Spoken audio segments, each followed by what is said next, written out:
All right, so I'm outside of a 2015 Honda Odyssey. This is an EXL version. So I'm gonna start you at the back and I'll walk you around up the front to show you a couple things.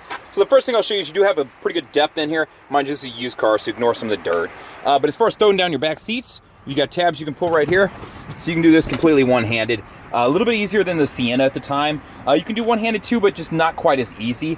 So each one really cool thing you can do with this car that I'll actually show you is if you pop it and pull it back here without locking it, what you can do is if you're out there watching your kids' games, it's just kind of a cool feature. I can throw the legs out and I can make myself basically a recliner that's covered if I'm watching my kids play soccer, baseball, whatever it is out there and there's just no seating. So it's something cool you can do with the seats.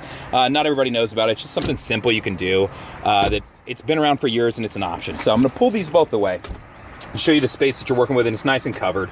And then you can see back here, your second row is actually completely removable. So I can remove each one of those seats individually. While I'm back here though, this is an EXL with a rear entertainment system. So you'll notice that I do have some RCA inputs over there. I do have 2 additional places to plug in for headphones, along with the wireless headphones that come with the car. And then you'll see I do have a 115 volt outlet.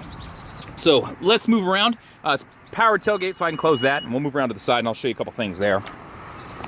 So first thing I'll show you is it does have power sliding doors. Your controls are right here. You notice these are your wireless headphones. When you turn them, it actually turns them on. So that's how those work. My second row, as I mentioned, is completely removable. And then this row, and I can throw it down and get myself some extra cup holders and space and things there, along with the cup holders and the doors and spots like that. My AC controls are over here. They're going to be on the wall, and then I do have AC vents in the front and back. My rear entertainment system flips down, and then it does have a rechargeable remote, so I can control not only the video back here but the audio up front too if my parents or whoever want to let me mess with that, or if it's adults in the back, obviously you can control it. So it's just kind of nice that it's rechargeable and it allows you to control everything unless they want to block it up front, and then they can control that too. So it just pops right back up in there, and you can see right now I have audio going. So that's how that works. This center console right here, I do have some additional spots there for drinks, and it's completely removable. There's a clip up front that I'll point out, and you can pop it open and take it out. So if you wanted to put a cooler there, or if you got little ones and you have to climb through and get to them because you got to change kids, they're making a mess in the car seat, whatever it may be, it's just kind of nice to know that you can do it. So let's move up to the front. All right, so getting into the front cabin of the car. Close the door and I'll walk you through some things. I'm gonna start you on the left and just walk you across, and that way you can see kind of everything that's going on with the car. So I do have auto up-down windows on my driver and passenger side. They're all powered. My door locks, my window locks, and then my mirror controls left and right, and then you toggle on the pad to adjust it. Moving over here, I do have my controls for my sliding doors, and I can actually lock them to where they won't open. Keep in mind if you're using these that your doors have to be unlocked for them to slide open. It's kind of a simple thing, but not everybody remembers that. And then my tailgate if I want to pop it open.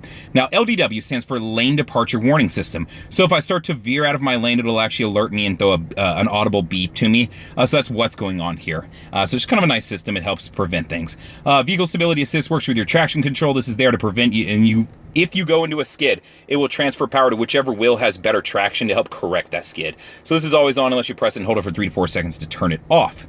So moving up onto the steering wheel, first thing you'll see right here is my Bluetooth controls. So to answer a call, to hang up a call, to use voice command. Hidden behind that back there, you'll notice this menu tab that I can pull towards me. Now when I toggle this, it's going to toggle over here, and I have 4 screens. I have a Bluetooth, I have an information screen which gives you like tripometer information, my audio, and then my rear controls for my audio. So I'm gonna leave it back on audio. You'll notice those same 4 options are right here, so in the same order. So this is the same thing that'll pop up on that screen up there. So that's how this works. It's just a quick move from the steering wheel in case you're driving. Now up here, my mode button, this will allow me to toggle through whatever I'm listening to, so whether it be FM, AM, satellite radio, CD player, you know, whatever I've got going on, USB plugged in. And then obviously I have my volume controls and jumping between tracks or my favorite stations, things like that. So that's what's going on from here from the steering wheel. Now moving over to the right side, my cruise control settings are right here. If I hit cruise right here, you'll see cruise main come on, and that's that green box flashing on and off at me. If that's on, it'll actually stay on. So if I turn off the car, come back out to it and get in, this will be on if I left it on. So it's kind of nice. That way you can just hit set as you go. So it makes life a little bit easier. Over here, I've got my windshield wiper control, so pull down for the whole thing, and then the toggle switch on the end is going to control the back windshield wipers. So that's the steering wheel controls, right? Okay, so moving over, this car does have push button start, so it is a remote start vehicle, or excuse me, I should say it's a key fob, so it's keyless entry. It's not remote start, so let me just be clarifying about that. You can get it to be remote start, but that's something they sell as an option. Your AC controls are up high right here. So as far as heated seats, I do have that option in this vehicle. My controls for left and right are up here. My AC unit is displayed right here, so left, right, and then the center is my my rear controls. My fan speed is constant, so if I adjust that, it's going to stay the same for everybody, and then at that point I can sync them up if I want here. You'll notice now everybody's changing from the sync button off of my AC controls. If I unsync them, I can change just mine and leave the other two set to what they are. It is nice. You'll notice the rear is locked right now. You can lock them to prevent little ones from playing with the controls in the back, which are actually right there. So it's just nice to know that you can control that. Now, moving down to the touchscreen. The touchscreen setup is right here, so you can see my audio that I'm listening to right now. That way you know kind of what's going on there. Now, if I want to adjust things or change audio, first thing I'll show you is that. You've got FM, AM, 90 days of satellite radio. I do have a single disc CD player where I put my Blu-ray in, or excuse me, my DVD. Excuse me, in this model, it's a DVD. Would be right here. If you were in a 17 or 18, it'd be a DVD player, or excuse me, Blu-ray. USBs that I can plug into as far as going that route. I've got USBs if I want to put, stored music on one and do it. I've got a power outlet right here, and then I do have the aux input right here. So it's going to be the smaller 9mm jack covered by the spring-loaded cap, which still not a huge fan of spring-loaded caps, but I feel like they break off over time just because people catch them on things. I do have Bluetooth controls. Moving over to that next screen.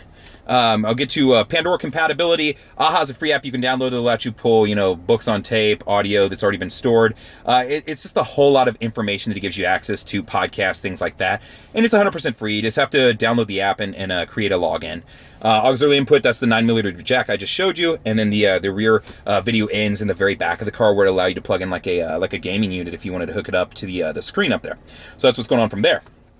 To get to my phone, obviously I could pop that on. That pulls it up on the screen right there. Info is going to pop on and give you the option of a tripometer or a wallpaper. So if I want my trip info right there, and to toggle between those screens, I'm just using the tab here. So you can see now I can jump down to clock and wallpaper and just have a general clock and screensaver kind of thing going there. So front audio, rear audio, I don't think those need an explanation. If I do have the audio going, I can pull up the menu button, and this will give me some different options for whatever I have open. Same thing like Bluetooth, it would pull up in this menu. I don't have a phone connected up, but it would give me the option to go to my phone book, recent past calls, that sort of thing. So that's where you're going to find the options. Depending on which screen I'm in, this is the menu that's going to be for that screen. So that's just how that works. My dimmer for the car, the screens, and then my settings, just general setting stuff as far as camera, audio, vehicle, different things like that if you wanted to get to it. This is, just where you would go to get all of that information. Resetting your trips, messing with your door locks, all that stuff is going to be right in here. So that's how you get to that. So, all right. The center console, as I mentioned, is removable, so you do have 4 cup holders in it. There is a clip down here that if I can show it to you, I will. You pull this, and then it pops off, and then the whole thing just pops out. So there's a clip right there that I pulled to do it. So that's how that works. So it's just kind of cool. In this model, this is still when the car came with a cool box. So I could press this. It would use the AC unit to chill this box. And so there's drinks in it that somebody left. So I could have cold drinks in this while I'm driving around downtown or, making a long road trip or anything like that. It's just kind of nice to know that you have that. This model was silver with the gray, or actually this might be the mocha interior. It's a little bit darker. You'll notice the tops are all black. They always do that to prevent glare, so that's what's going on there. I do have some small porthole windows up there to give me a little bit more visibility if I'm looking around me. Up above me, it is an auto dimming mirror, so I can control that. You can see me over there. Move that down. My controls for my sunroofer right here, my map lighting right here if I want them to come on when the door is open, and then memory as far as a home link for setting garage clicker, gate clicker, things like that. And then what I call normal new car stuff, sunglass holder / mirror to keep you an eye on the people in the back or me. So hey, what's going on? So that's what's going on in this car. If you have any questions, feel free to reach out. I'd be more than happy to answer any questions about the car. It is something I sold new and as used too. So 512-443-4300 if you want to call me. You can always comment on the YouTube video. I'd be more than happy to help you that way. Or you can email me at the letter J and then Fuller, so letter J, Fuller, @howdyhonda.com. Thank you much.